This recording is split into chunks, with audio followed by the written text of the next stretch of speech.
Halo guys, welcome back to my channel The Robocan Games. Jadi video kali ini gue akan kembali mereview sebuah buku horor.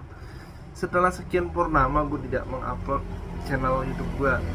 Ya, jadi di video kali ini gue akan mereview sebuah buku horor dari karya Bang Bole Official yang berjudul Laiba dan Nasri. So, tanpa berlama-lama lagi kita masuk ke videonya aja. Tapi jangan lupa sebelum kalian masuk ke videonya jangan lupa subscribe dan aktifin notifikasinya supaya kalian gak ketinggalan video-video gue berikutnya. So, langsung mulai ke reviewnya. Check it out. Oke, tadi yang gue bilang tadi gue akan mereview karya dari Bang Bole Official yang berjudul Laiba dan Nasri. Nasir lah ya, Nasir. Oke, buku ini merupakan buku bergenre horor, dimana di sini disajikan kepada pengarangnya itu berupa ilmu santet, klinik dan sebagainya. Di sini gue jelasin dulu bahwa buku ini penuh dengan adegan-adegan yang sadis, disturbing.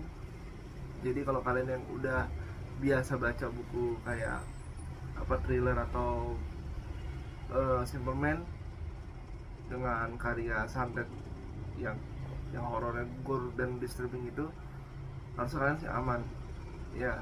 Tapi kalau memang kalian pengen mencoba ya nggak apa-apa. Tapi ini lumayan banyak adegan-adegan yang disturbing. Oke, sebelum gue mulai, gue akan jelasin dulu sinopsis buku ini seperti apa. Ya, buku ini menceritakan tentang sepasang kekasih, Laiba dan Nasir, di mana si Nasir ini bekerja sebagai seorang dukun ilmu putih. Dia bisa menyembuhkan penyakit dari pasien-pasien yang datang kepada dia. Ya paling penyakit-penyakit yang berbau dengan klinis ya, klinik. Tapi entah mengapa dia tidak bisa menyembuhkan penyakit yang diderita oleh istrinya Laiba. Nah, dimana si Nasir ini sudah mulai putus asa dan dia memutuskan untuk mencari metode lain untuk menyembuhkan istrinya. Nah, dari sini nih malapetaka yang sesungguhnya dimulai. Dari segi cover kita bisa lihat sendiri gimana foto seremnya si Laiba ya. Sini kalian sudah tahu kira-kira apa yang akan terjadi dengan si Laiba ini. Dari sini udah sedikit spoiler sedikit sebenarnya. Terus buku ini sendiri memiliki tebal halaman sekitar 250 halaman. Ya cukup tebal lah, cukup untuk menemani kalian di hari bulan puasa ini, untuk ngabuburit lah ya kan. Selain baca Quran, sholat dan lain-lain, bolehlah diselingi dengan membaca buku-buku horor atau buku ringan yang lainnya. Oke, gue sendiri dari menurut gue, apa yang gue suka dari buku ini adalah narasinya. Narasi dalam artian narasi yang membuat gue merasa peduli dengan Laiba dan Nasir ini.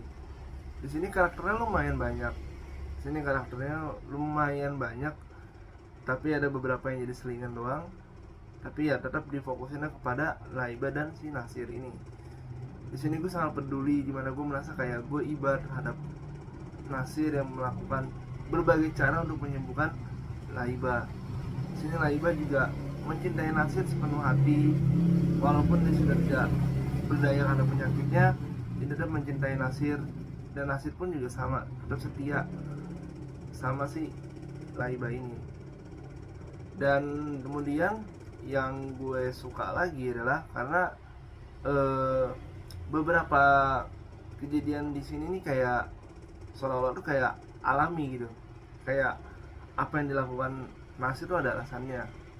Dan kenapa Laiba begitu ya juga nanti dijelasin secara gamblang, tidak menggantung di buku ini. Bagaimana metodenya, kemudian misterinya dijelaskan juga pelan-pelan, dijelaskan satu persatu. Terus kemudian yang paling gue kurang suka sih paling lebih ke menjelang pertengahan itu tuh agak sedikit boring. Gue sedikit ngantuk ketika membaca di pertengahan buku ini. Tapi ya untungnya ditutup dengan ya klimaks yang cukup bagus sama buku ini. Jadi kalau memang kalian sedikit penasaran, langsung aja baca bukunya. Di Gramedia banyak kok jual buku ini, masih banyak. Karena gue sendiri pribadi nggak mau terlalu banyak spoiler gue takut nang spoiler juga bagi yang belum baca. Tapi menurut gue buku ini cukup serem, creepy, disturbing, dan gore. Udah itu aja intinya. Terus dari segi cover ya bagus banget. Gue udah bilang tadi, coveran di sini dia nunjukin muka Laiba. Ini Laiba ya, serem banget. Jadi ketika gue membaca ini pun gue cukup merinding membayangkan apa yang dilakukan Laiba di buku ini. Nah segitu aja dulu review gue mengenai buku ini. Mohon maaf kalau masih agak berantakan karena udah lama banget gue nggak resensi sebuah buku. Yang mudah-mudahan kedepannya gue bisa lebih lancar lagi kayak dulu lagi. So see you in the next video. Bye bye.